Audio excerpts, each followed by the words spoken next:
Hi, everybody. This is Jimmy, and you're reading with Jimmy. Today, what we're going to do is analyze John Updike's A&P. What a wonderful story if you read it with me. Let's go through it now and prepare. Prepare. This was published in the New Yorker in 1961, July 22nd. New Yorker, of course, is a magazine. A&P gets its name from the Atlantic Pacific Tea Company, better known as A&P, and it was America's great chain of grocery stores from 1859 to 2015.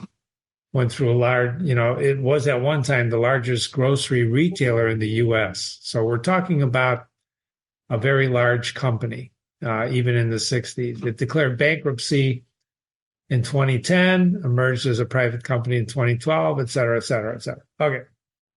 Just to give you some context of where Sammy worked.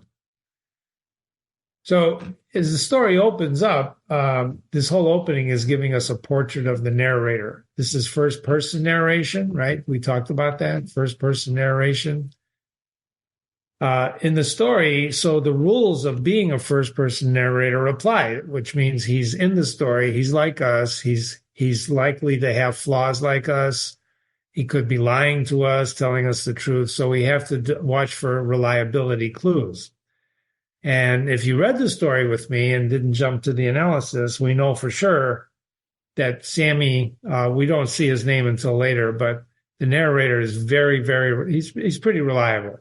He's the way he talks about people and the way his observations of people are very good. So as we start the story, in walks three girls in nothing but bathing suits. I want you to pay attention to the length of the sentences as well, because the narrator uses short clip sentences to make a point. He also uses long descriptive paragraph type sentences to describe what he's looking at. So we find out in the second sentence, I'm in the third checkout slot. So he's in the story, he's in a checkout slot. His back is to the door, so he doesn't see him till they get over by the bread. So it's three girls in nothing but bathing suits. The one that catches his eye is in a plaid green two-piece. Notice the way he describes the details of what he's looking at and observing. He's a pretty good observer, narrator. She was a chunky kid. This is an adjective modifying kid. We're going to find out later that Sammy is 19 years old. So you can say he's a kid or not a kid, but in any case, he calls one of the girls a kid. So he doesn't say girl, he says a kid. So a choice of words is very important. Then he describes the tan, etc. And he stands there with his hand on a box of hi-ho crackers. Hi-ho, hi-ho. It's off to work we go. Hi-ho, sun shines hi-ho. Here's a note. Butter crackers ultimately couldn't survive the competition from Ritz, and they were discontinued after the company merged with Keebler. If you study crackers, this is what happened to hi-ho crackers. You can Google it and look them up. But anyway, he has his hand, he was distracted, so he can't remember if he rang it up. And unlike modern technology where you can look at the computer screen, this is a case where this is in the 60s. It's probably just very manual cash registers. So he rings it up again, and it's his first encounter with a witch. Calls her a witch. Of 50 years old with rouge, he describes her. She's been watching cash registers for 50 years and probably never seen a mistake before. So I want to stop for a moment and ask you, what does this sentence tell you about the narrator's reliability? She's been watching cash registers for 50 years and probably never seen a mistake before. If that were a third-person narrator, you would have to believe him. Now, if it's the first-person narrator, you don't have to believe him, and I don't think you should believe him, but you should believe what he's describing as his impression of this woman with the hi-ho crackers. When I ask you, does the narrator have a memory problem because he can't remember if he rang the crackers up or not? I don't think so. I think he was just distracted. He was distracted. In any case, he goes on, he rings her up, and smooth. By the time I got her feathers smoothed, Sammy's a really interesting narrator. He smoothed her feathers. You know what that means? Calmed her down. She gives a little snort in passing, as if she'd been born at the right time. They would have burned her in Salem. And that Sammy is revealing himself through his words. He called her a witch. If you know what happened in Salem, you know they burned witches in Salem.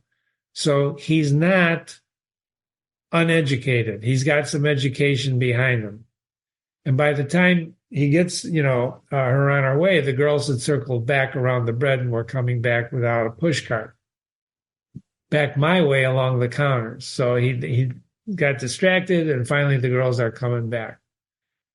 They didn't even have shoes on. That's a short clipped sentence. They didn't have, so they're in bathing suits, no shoes.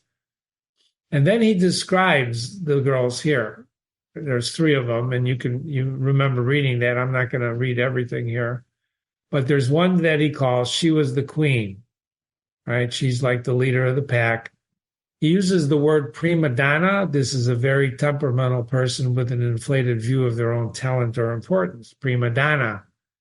She didn't look around, not this queen. She just walked straight, slowly, on long, white prima donna legs. She came down a little hard on her heels, as if she didn't, walk in her bare feet that much. Okay, so he's making observations.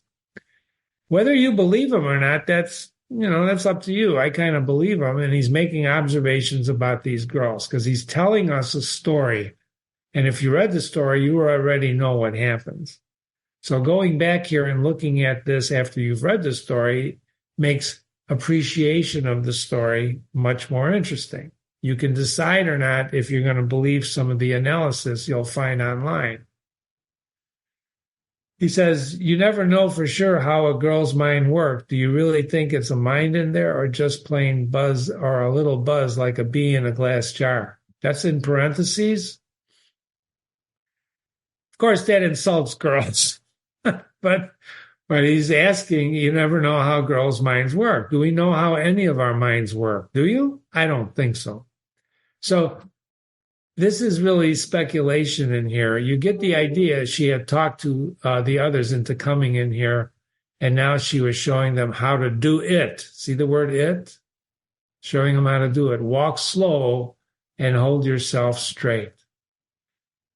It seems to me that Sammy's judging the 3 girls came in on purpose and are doing something, to walk around and get noticed because they have bathing suits and no shoes in a store, which makes a stark contrast, as Sammy points out. And what got me were the straps were down, the cool tops of her arms. He's 19 years old, right? He's making observations. With the straps pushed off, there was nothing between the top of the suit and the top of her head except just her. This clean, bare plane on the top of her, chest down from the shoulder bones like, let's go down further, a dented sheet of metal tilted in the light. I mean, it was more than pretty. Wow. So the narrator's observing the girls carefully. Wouldn't you say that? So he continues. She'll walk into the A&P with your straps down is the only kind of face you could have. What kind of face was that? Well, hair is salt and water, etc. A prim face. What's prim mean? Prim is a stiffly formal, respectable feeling or showing disapproval of anything regarded as improper. She's prim. She's got a prim face. She's stuck up, maybe. Does that sound good? Anyway, he didn't mind it. The longer her neck was, the more of her there was. Sammy's an interesting kid, isn't he? Anyway, then we get introduced to a new character, his fellow guy at the cash register, Stokesy. So Stokesy is in the Slack watching, but she didn't tip, not this queen. What do you mean she didn't tip? By the way, you see the numbers on the side of this, 49 here, 129 here, 77 here. If you're used to my analysis, those are word counts. Those are important word counts because, like I told you, the difference between long and short sentences is very important to helping us understand Sammy. All right. So he talks, it made my apron. She kept her eyes moving across the racks and turned so slow, it made my stomach rub the inside of the apron, my apron. And she buzzed to the other two, kind of huddled against her for relief. They seem a little uncomfortable, perhaps. And then the three of them went to look at this beautiful, beautiful adjective. Cat and dog food, breakfast, cereal, macaroni, rice, raisin seasoning, spread, spaghetti, soft drinks, crackers, and cookies aisle. Remember, first person narrator doesn't have to tell us this. He doesn't have to tell us anything. He's picking his words and the details of what he's telling us for a reason. He's telling us a story. And it's up to us to figure out why he's telling this. Now, he knows his aisles. He's obviously been working there for a long time. So from the third slot, I look down the aisle, etc. The fat one, now she's no longer chubby, the fat one with the tan, etc. And then he makes this observation. The sheep pushing their carts down the aisle. The girls were walking against the usual traffic, not that we have one-way signs, was pretty hilarious. He's taking pleasure. The sheep. Who are the sheep? Are there sheep in this store? Of course, he's referring to the shoppers. He calls them sheep. This is very important in understanding Sammy, his character, and what happens to him. So he calls them sheep. And they're walking against the traffic. And then he describes what happens. Her white shoulders dawned on them, and they kind of jerked, hopped, or hiccuped. But their eyes snapped back to their own baskets, and they pushed. A very interesting observation, because they saw her, the girls, and then they went back to shopping. They immediately snapped back. Snap back. That's the words he uses, right? Snapped back to their own baskets. I don't want to look at you. You could set out dynamite in the A&P and the people would by and large keep shopping and checking oatmeal off. Sammy's an interesting guy, et cetera, et cetera, et cetera. It's beautiful. I mean, the words, the language in here is excellent. So the narrator is quite the observer, isn't he? Wouldn't you agree with that?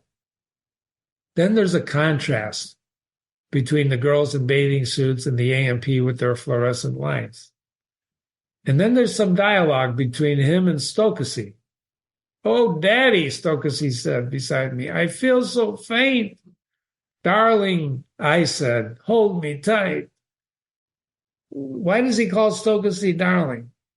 Is he perhaps? No, this is the way you talked in the 60s. They're looking at females walking down in bathing suits in the A&P. Then the narrator gives us a detail of the story about Stokesy. He's married with 2 babies chalked up to his fuselage. But as far as I can tell, that's the only difference. Difference between what? Between himself and Stokesy. He's 22, and I was 19 in April. So we're dealing with young men, right? Hormones, testosterone, right? "Is it done?" Stokesy asked, the responsible married man. I forgot to say, he thinks he's going to be the manager someday, maybe in 1990 when they call it. So he thinks he's going to be the manager. And we'll meet the manager later, right, Lengel? What he meant was that our town, and this is what he meant, is it done yet? Is it done? Is what done? It. What is it? What he meant was our town is 5 miles from the beach. And he gives us an explanation of the location of the A&P. This is very important to understand what Sammy does. And what I did is I wrote a note in here because this is the middle of town, the middle of town. It's not in the end of town. It's the middle of town. And you can see the church. There's 2 banks, the newspaper store. It's a small town. They're not on the Cape, right? We're on the Cape, but they're not, right? No, they're north of Boston. They're not on the Cape, north of Boston. So we're getting a location. This town hasn't seen the ocean. There's some people who haven't seen the ocean in 20 years. Why is being in the middle of town important? Remember, the narrator is talking, of course, but the writer wrote what the narrator is saying, right? So why is it, you could put the A&P anywhere you want, but he put it in the middle of the town. This reminded me of the golden mean by Aristotle. What is the golden mean? You look it up, but here's a little definition. It's a philosophy that says the goal, stay in the middle. Stay in the middle. Don't waver. Don't go to the right. Don't go to the left. Keep in the middle. It's a notion. You know, you hear this in politics all the time. Move to the middle. Move to the middle. Well, the middle is the golden mean. And it's a philosophy that says finding the appropriate medium, the middle ground, is the best way to live. I'm not saying that's true. I'm saying that's what the golden mean is. It's the middle. It's the safe zone. We get a new character in the next paragraph, McMahon the butcher, and Sammy says, McMahon patting his mouth and looking after them, sizing up their joints. That's a beautiful. He's a butcher. Of course he's sizing up their joints. Is he going to cut them up? Of course not. What a way to put it. So Sammy's got an edge on his narration, doesn't he? The way he describes things, the way he talks about things. He's a pretty sharp kid, I would say. The next sentence after that joints word is extremely important. It's a key statement. Hopefully you remember it. Poor kids, I began to feel sorry for them. They couldn't help it. And then there's a break. You see the physical break between these paragraphs? What is he talking about? Poor kids, I began to feel they couldn't help it. Couldn't help it. What do you think he's referring to? I would suggest he's referring to if he calls them kids, he's 19. They could be older or younger, right? Who knows how old the girls are? He never says, and we never know. But he calls them kids, and they couldn't help it. Help what? Coming into the A&P in bathing suits and bare feet, strolling around, strutting around. What's interesting is to know that that's a key statement. So, right? So here comes the sad part of the story. At least my family says it's sad, but I don't think it's so sad myself. Very important. He's telling us a story. Here's the sad part, his family says, but he doesn't think it's sad. Keep that in mind. So it's Thursday afternoon. Now we found the exact day. Nothing much is happening. It's like a pinball machine, the aisles. What an imagination Sammy has, right? And we still don't know his name, remember. But it's like a pinball machine. Caribbean 6, Tony Martin songs. It dates the story perfectly. You can look that up. So anyway, Queenie's still leading the way and holding a little gray jar in her hand. She's got a jar in her hand. Slats 3 through 7 are unmanned, and I could see her wandering between Stokes and me, but Stokesy, with his usual luck, draws an old party in baggy gray pants who stumbles with 4 cans of pineapple juice. What do these bums do with all that pineapple juice? I've often asked myself. That's an interesting question. Baggy pants, right? Tough guys. So the girls come to me, and Queenie puts down the jar, and I take it into my fingers icy cold. What is the jar? Kingfish Fancy Herring Snacks in pure sour cream, 49 cents. Her hands are empty. Not a ring, bracelet, bare as God made them, and I wonder where the money's coming from. Okay? Still, with the prim look, she lifts a folded dollar bill out of a hollow of the center of her nubbled pink top. The jar went heavy in my hand. Really, I thought that was so cute. They're kids. This is cute. You see what Sammy's doing? He's positioning the girls, right, for us in the story. This is cute. She reaches down.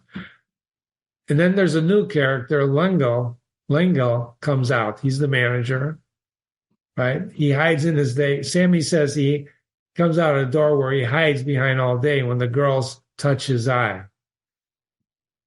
Lingo's pretty dreary. Teaches Sunday school, but he doesn't miss that much. Very important statement. He comes over and says, girls, this isn't the beach. And so begins the confrontation. Queenie blushes, though maybe it's just a sunburn that I'm noticing for the first time now that she was so close. My mother asked me to pick up a jar of herring snacks. Her voice kind of startled me the way voices do when you see people first coming out so flat, the way it ticked over pick up snacks. All of a sudden, I slid right down her voice into her living room. What does that mean? Sammy hears her talk, slides down her, right, and into her living room, her voice. So he's using his imagination, and he paints a picture of what? An upper class person, right? Her father and other men were standing around in ice cream coats and bow ties, and the women were in sandals picking up herring snacks on toothpicks. And then he compares that scene that he's, from what he believes Queenie is at, with his own reality, which is my parents. They get lemonade and out of it a racy affair, Schlitz and tall glasses. You can look up Schlitz. Schlitz is closed, its doors. It was a Milwaukee brewery. Anheuser-Busch bought them. Here's a little background on Schlitz beer. Jimmy knew Schlitz beer when he was a young man. That's any indication I can tell you it was pretty good beer. They'll do it every time. Cartoons was a famous cartoon that ran from 1929 to 2008. And that was in the funnies of the newspapers. And then, of course, we all know how newspapers fared, and so did some of the cartoons. In any case, Lingo says, that's all right, but this isn't the beach. His repeating this struck me as funny. You see, Sammy, because he said it before, this isn't the beach, and he says it again, this isn't the beach. As if it just occurred to him, as he'd been thinking all these years, that the A&P was a great dune, big dune, and he was the head lifeguard. Sammy's got an edge to his narration, doesn't he? He didn't like my smiling. Why is Sammy smiling? Well, respectfully, he's enjoying the encounter. He's smiling because he just thought that Lingo's the big lifeguard on the A&P dune. He's smiling.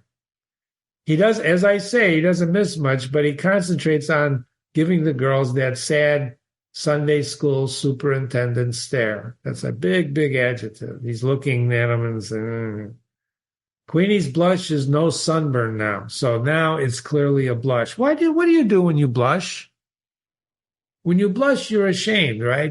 That's an emotional reaction in your face. You can't hide a blush. You turn red when you're embarrassed, when it's a blush. Your face changes. It's a blush. So she's blushing now. And the plump one in plaid, when Sweet Can pipes up and says, we weren't doing any shopping. We just came in for one thing. Makes no difference, Langle says.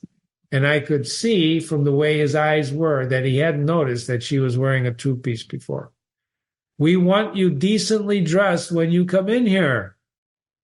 We are decent, Queenie says suddenly, her lower lip pushing, getting sore now that she remembers her place.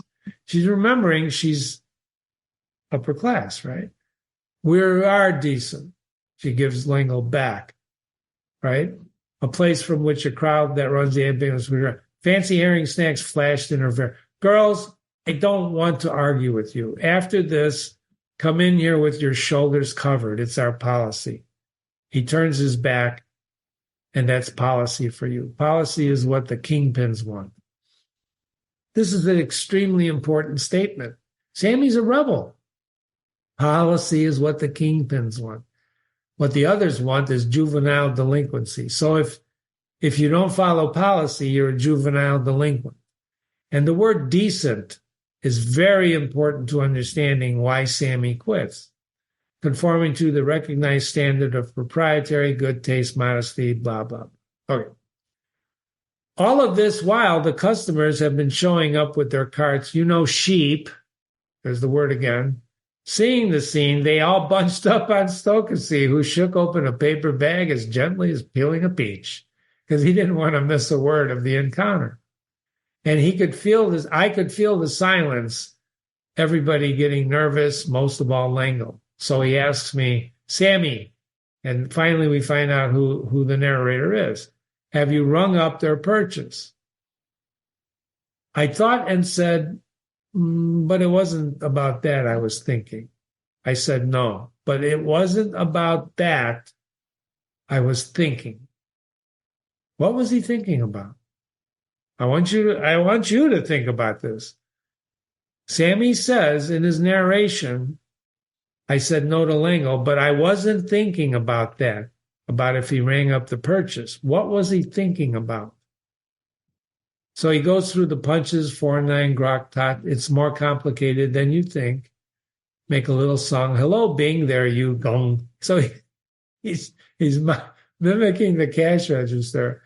And then he increases the bill tenderly, having come from two of the smoothest scoops of vanilla I'd ever known were there.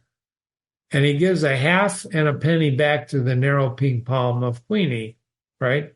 And nestle the herrings in a bag, twist the neck, hand it over, all the time thinking. All the time thinking. Note two, there is no tax, right? 49 cents, he gives her 51 back. And all the time he's thinking. What's he thinking about? Do you know?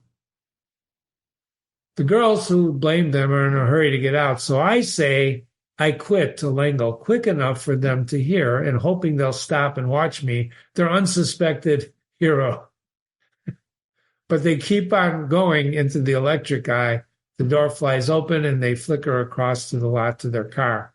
Queenie, plaid, and big tall Goonie, not that as raw material she was bad, leaving me alone with Langle and a kink in his eyebrow. So they didn't hear him. They may have heard him, but they kept on walking. Did you say something, Sammy? I said I quit. I thought you did. You didn't have to embarrass them, Sammy says. It was they who were embarrassing us. This is the key to the puzzle. Embarrass means to feel or cause confusion or self-consciousness. You're fluttered. You're embarrassed, right? Because she blushed. I started to say something, but it came out fiddly-doo. It's a saying my grandmother says, and I know she would have been pleased. Okay? I don't think you know what you're doing, Langle says. I know you don't, I said, but I do. And he pulls off the bow at the back of the apron, shrugs his shoulders, off his shoulders, takes his bow tie off. The bow tie is theirs. A couple of customers that had been heading for my slot begin to knock against each other like scared pigs in a chute.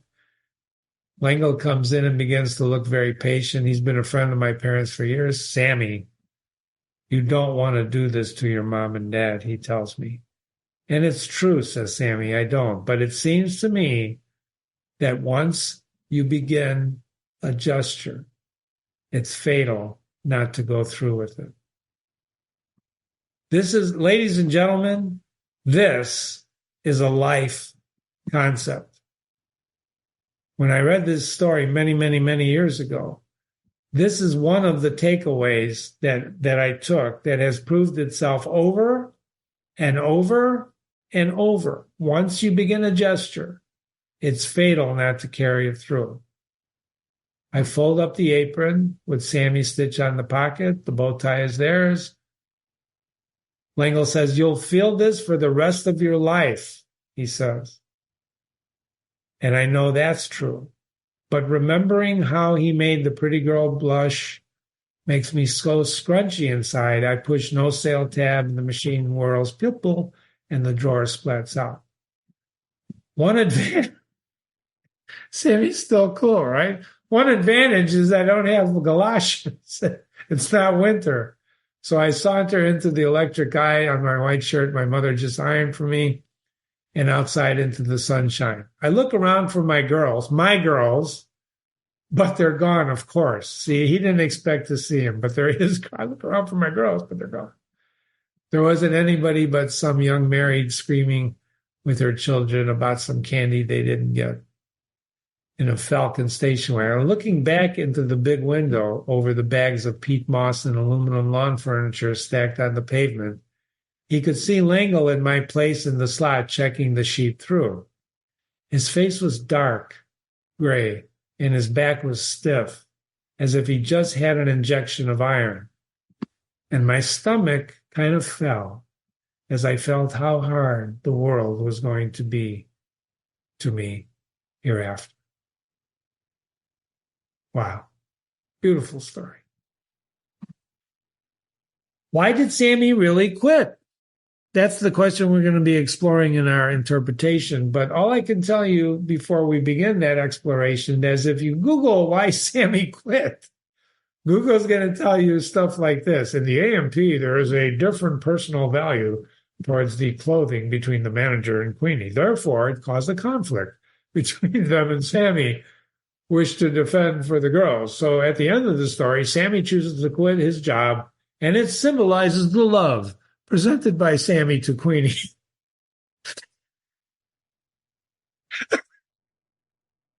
If you saw love in the story that Sammy loves Queenie, you better email me right away. That's just BS, ladies and gentlemen.